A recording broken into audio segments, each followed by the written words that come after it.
De los datos más importantes de Horacio Quiroga.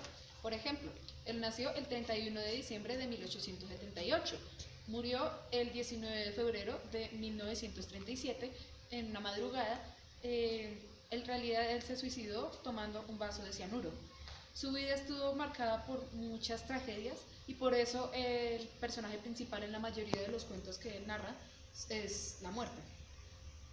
Sin embargo, su estilo literario se parece mucho al de Edgar Allan Poe. Vamos a conocer algunos de sus más populares cuentos. Vamos a conocer algunos de los cuentos de Horacio Quiroga.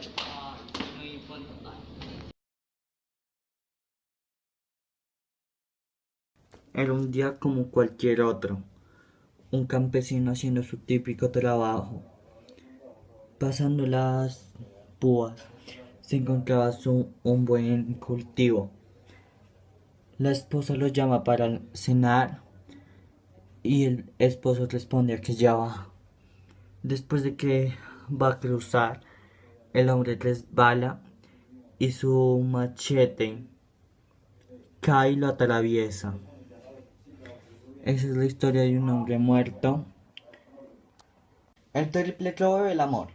Todo empezó en 1898 cuando el banco alemán fue robado. No se tenía ningún sospechoso directamente relacionado con tal robo, así que ninguno de los empleados fue capturado. En 1900, el Banco de Inglaterra en Montevideo, en Sudamérica, también fue robado, pero hasta esa fecha no se encontraba otro sospechoso directamente relacionado con tal robo. Fue en 1904 cuando se realizó el tercer robo en el banco francés. Se tuvo una clara sospecha de un detective, ya que un Belamor era un banquero que había trabajado en los tres bancos durante las fechas de sus robos. Casualidad no fue lo que él pensó, y lo único que hizo fue creer en esta acusación. La historia de Tacuara Mansión. Clivet era un médico famoso, estudiado en francés, que se mudó a una pequeña aldea. Allí él se burlaba de los aldeanos, que poco conocimiento tenían de la medicina. Un día, tras hablar con uno de los médicos aldeanos, se fueron a un bar y allí tal se emborrachó. Ambos se fueron a pie hasta sus casas, pero Clivet se quedó afuera y el médico aldeano lo dejó allí para que se muriera del frío, por hipotermia mejor dicho. Noche de insomnio. Era una velada, una triste velada, pues era la muerte de un amigo no muy cercano, pero aquella noche no se esperaban lo que iba a pasar. Mientras anochecía, ellos cargaban a su viejo amigo entre sus piernas mientras sentían cómo se caía y aterrados veían cómo él los veía y cómo se reía. Cuando se terminó la velada, cuando todos los invitados se fueron, ellos sintieron de que él se levantó y los miró fijamente. Los cuatro salieron corriendo a un lugar seguro, pero cuando llegaron a una habitación, el único que había sobrevivido era uno, los otros tres estaban muertos y recostados al lado de él, ya difunto. Hola, ¿qué tal? Yo soy Sofía Salazar y voy a hacer el análisis de la gallina degollada. Son cuatro hermanos que nacieron de un matrimonio tierno y amoroso. Ellos al año y medio empezaban a tener convulsiones que los dejaron idiotas, como dice en el cuento. Sus padres, llamados Berta y Mazzini, se empezaron a echar la culpa mutuamente, ya que él, por su parte, su padre había muerto de locura y ella tenía un soplo en el pulmón. Pero volvieron a intentar tener otro hijo y nació una niña totalmente sana. Cuando ella tenía 4 años, su madre ordenó a la empleada llamada María a degollar una gallina para comer, y los cuatro jóvenes vieron la matanza, pero rápidamente lo sacaron de la cocina. Entonces su pequeña hermana, después del almuerzo, quiso huir mientras sus hermanos estaban en el jardín observándola. Cuando ella ya estaba a punto de salir, a punto de saltar hacia la calle, sus hermanos la empezaron a jalar de los pies. Cuando la tuvieron en el piso, la ahogaron para que dejara de gritar y luego la llevaron a la cocina para matarla como la gallina degollada. Esta imagen es tomada de Taringa, como la gallina degollada. Continuando con los análisis, voy a hacer el análisis de la insolación. Se trata de perros que son Fox Terriers llamados Dick, Milk, Old, Prince, Cachorro, entre otros. Ellos viven en un rancho con su amo Mr. Jones. Ellos se encargan de espantar a la muerte de su amo, ladrando y llorando. Pero un día el amo manda a un peón a comprar un tornillo para una máquina, recomendándole que no hiciera correr al caballo, ya que estaba un poco viejito y no podía correr. Cuando el peón volvió, el caballo murió, así que Mr. Jones fue a buscar el tornillo y los perros lo siguieron. Cuando ellos venían de regreso hacia la casa, hacia el rancho, hacía tanto calor y Mr. Jones hizo tanto esfuerzo que cuando llegó al rancho murió y sus perros fueron separados. Nunca volvieron a ser tan felices como lo fueron con Mr. Jones y nunca volvieron a estar juntos. Por último, esta imagen es tomada de Letras y Cuentos. Por último, voy a hacer el análisis de A la deriva. Se trata de un hombre llamado Paulino, el cual es mordido por una serpiente de especie Yararacuzu.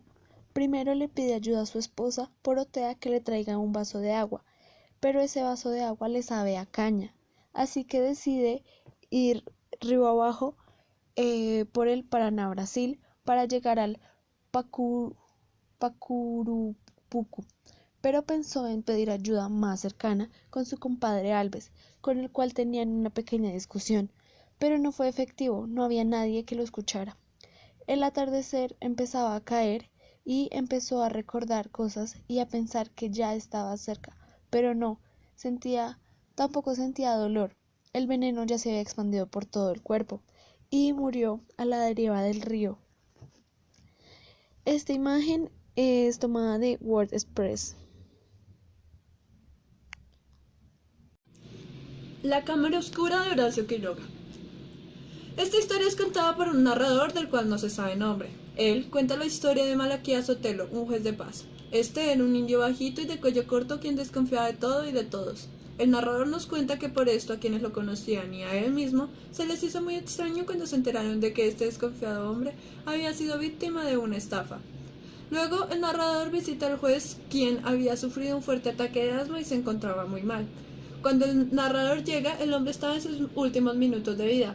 El narrador describe el aspecto pálido y moribundo que tenía el hombre en ese instante, y luego nos cuenta la horrible sensación que tuvo cuando lo vio morir, y cuando la esposa del juez, Elenita, le pidió que le tomara una foto ya en su lecho de muerte. El narrador lo hace con algo de desagrado, pero toma la foto por la esposa del juez. Luego nos describen el funeral, donde Elenita obliga a sus hijos a besar a su difunto padre. Ellos lo hicieron obligados y algo horrorizados por el acto, pues era una imagen muy impactante para los pequeños. Después de terminar el funeral, el narrador se vio obligado a revelar la foto. Entra a un cuarto revelado por obvias razones oscuro, donde, un poco incómodo por el hecho de estar solo en ese sitio, tratando de revivir un recuerdo del fallecido, y no gustándole ni un poco esa sensación, logró revelar la foto y al salir de la habitación sintió un tipo de liberación por haber cumplido y poder olvidar al fin lo sucedido. La Leona, de Horacio Quiroga. En esta historia, por el rumbo que tomaron los humanos, estos decidieron intercambiar un hijo suyo por la cría de un león. Este león sería el que les daría esperanza a la humanidad y les enseñaría lo que habían olvidado. Le hablaron de la propuesta a los leones y estos aceptaron, llevándose a un niño de 3 años y dejando una pequeña leona. La historia se centra en la leona, a quien cuidaron con extremo cariño y dedicación. Le enseñaron todo lo que sabían, pues esperaban mucho de ella. La leona aprendió todo sobre el ser humano y cantaba excelentemente, pero se esperaba más que la humanidad que los mismos hombres le habían dado.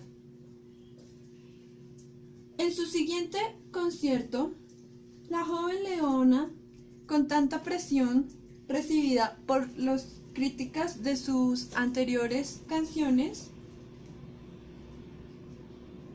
Trató de hacer lo que le pedían, perder su humanidad, pero cuando lo intentó, soltó un fuerte rugido, asustando a todos, incluyéndose a sí misma.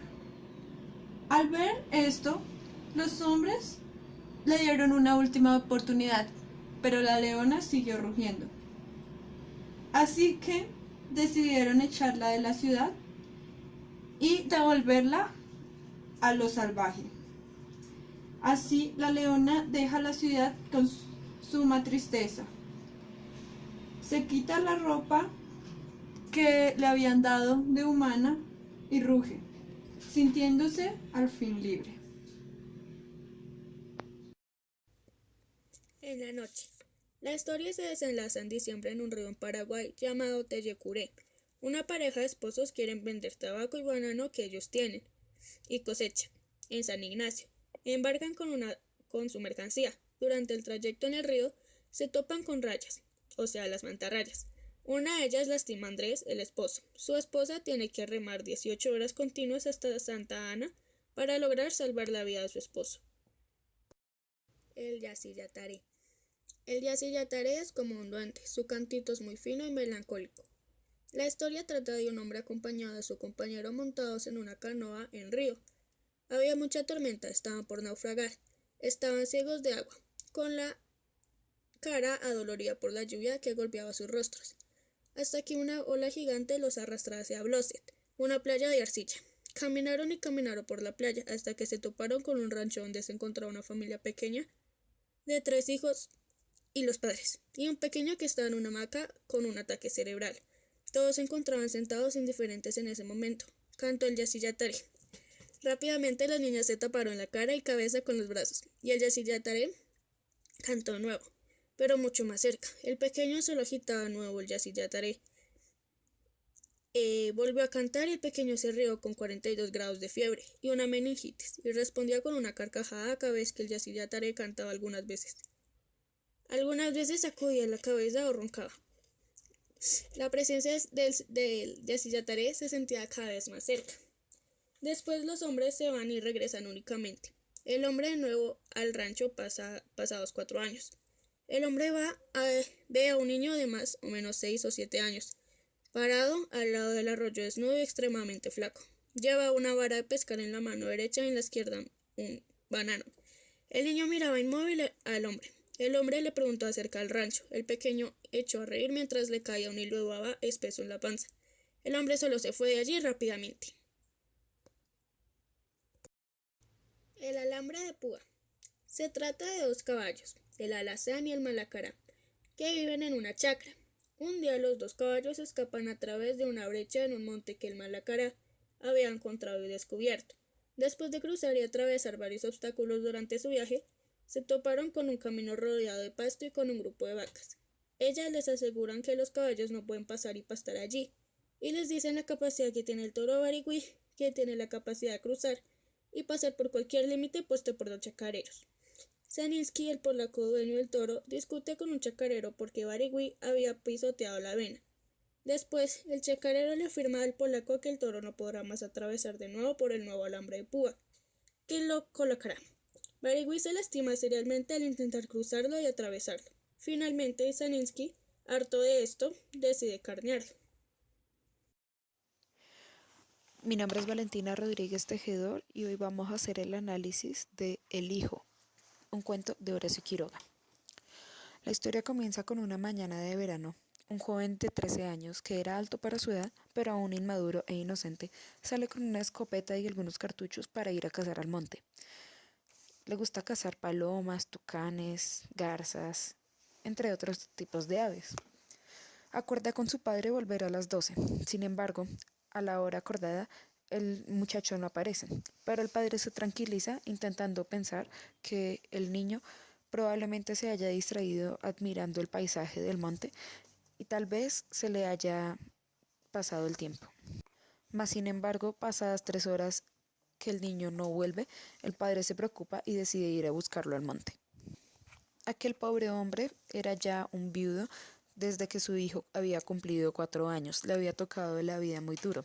Además, sufría de alucinaciones y algunos problemas de visión y del estómago. Incluso anteriormente ya había tenido la visión de su hijo con una marca en la frente de bala rodando por una colina.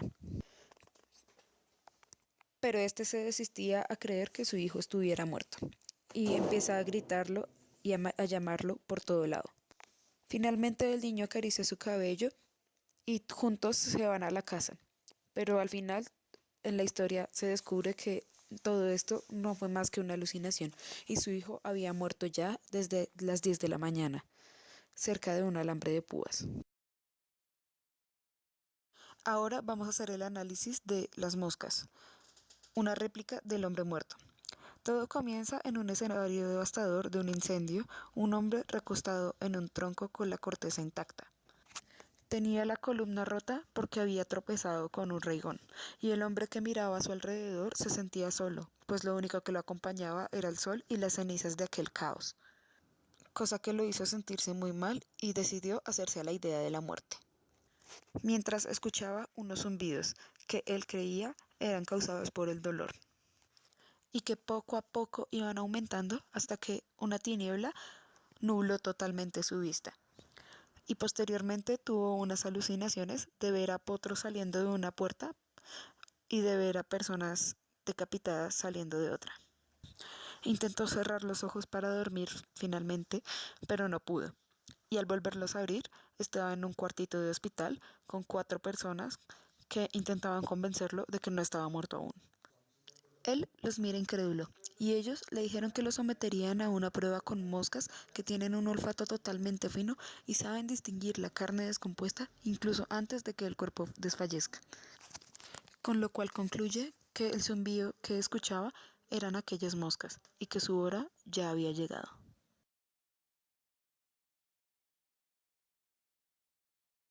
Meses, Alicia y Jordan se habían casado. Se amaban, aunque ella prefería que él no fuera tan estricto con las cosas.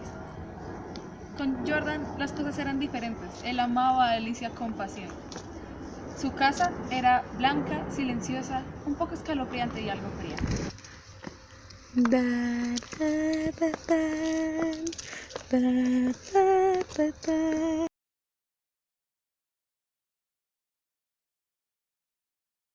Es que Alicia, día tras día se está adelgazando más y más y más. No ha presentado síntomas ni siquiera vomitado. Pues tendremos que tenerlo en observación, así que si sigue así de mal, llámeme en unos días.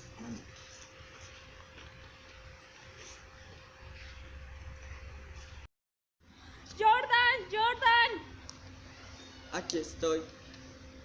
Me he sentido muy mareada y tengo como visiones raras. Voy a llamar al doctor. He atendido a su llamado. Tendré que practicarles algunos exámenes a Alicia para ver su condición. Yo le ayudaré en todo lo que pueda.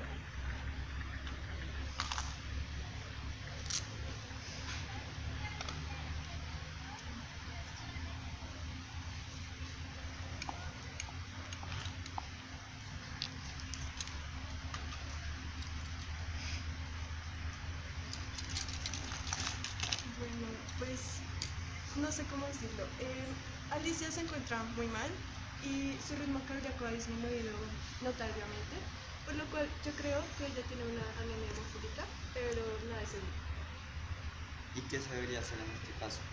Pues por ahora tener reposo. Mientras tanto, seguir mirando cómo continúa evolucionando. Los esfuerzos de Jordan por salvar a Alicia fueron en vano. Lamentablemente, ella falleció.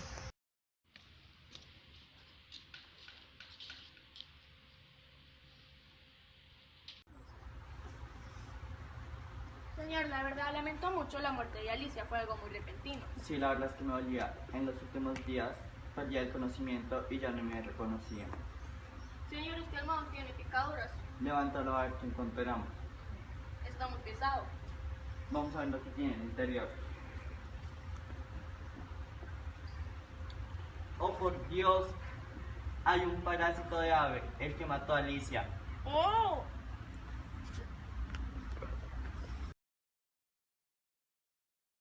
Mechita, una joven hermosa e inteligente que un día decidió publicar en un anuncio del periódico sobre querer conocer hombres, pues Mechita piensa que los hombres son mucho más expresivos por medio de su literatura, de las letras que usan que por las palabras. Tu destino es fatal, enloquecer a los hombres. Tía, ¿cómo dices eso? Si yo no soy del tipo provocador. Claro que no, por no haber en ti ni una pizca de provocación atraes como el abismo. Tía, no quiero pensar en eso, en esa grosería masculina que solo se fija en el aspecto físico y no tienen en cuenta la finura del alma femenina. ¿Y has pensado en el peligro que es que alguno te guste no espiritualmente? Oh, tía, si es un literario, soy toda suya. Me siento muy feliz, señora Morán. Mechita ha estado publicando anuncios para entablar relaciones con diferentes personas. La verdad ya no es para ti, ella es una mujer bastante inconquistable. Tan inconquistable no puede ser, Yo la conozco y por ende quiero que no quieran tus sentimientos. pues ella es una mujer como todas. ¿Cómo puedes decir eso? Tienes que ser muy sutil y tratar de conquistar su espíritu. Si posee una santísima de su espíritu, es posible enamorarla. Estoy muy emocionada por llegar a mi casa y abrir estas cartas. Me llegaron 8 en total. Es hora de leer las cartas. 3 tienen monograma y 4 comienzan como las nuestras, por la última página. Tienen muy buena finura, como de literario. Pero esta es bastante peculiar. Está escrita en una hoja de blog.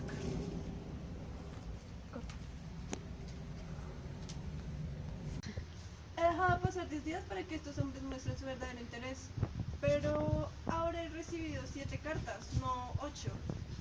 Falta la carta del señor de la hoja de blog. Así que esta misma tarde le enviaré una carta preguntándole por qué ha perdido su interés.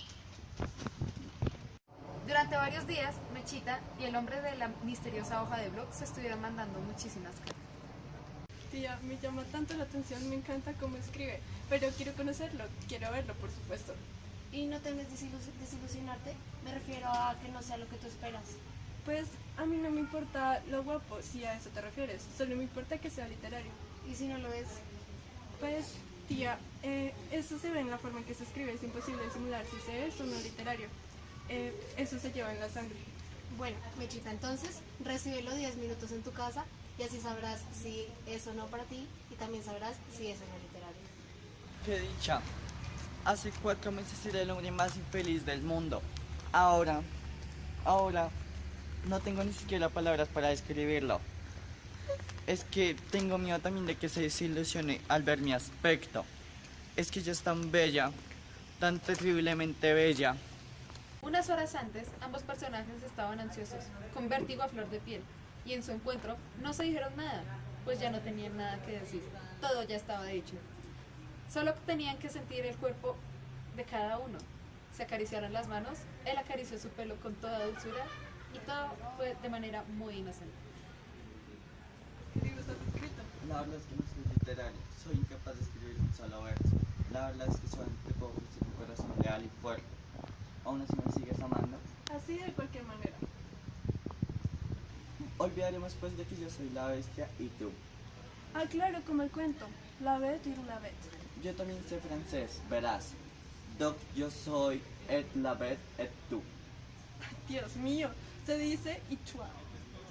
La bête aussi.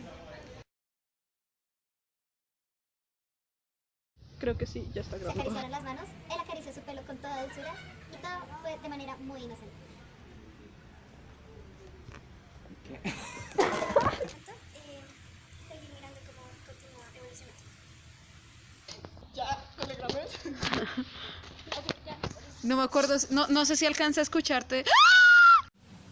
Olvidaremos pues de que yo soy la bestia y tú. Ah, claro, como el cuento. La bête y la bête. Yo también sé francés, verás. Donc yo soy et la bête et tú. Dios mío, se dice y toi. La bête aussi.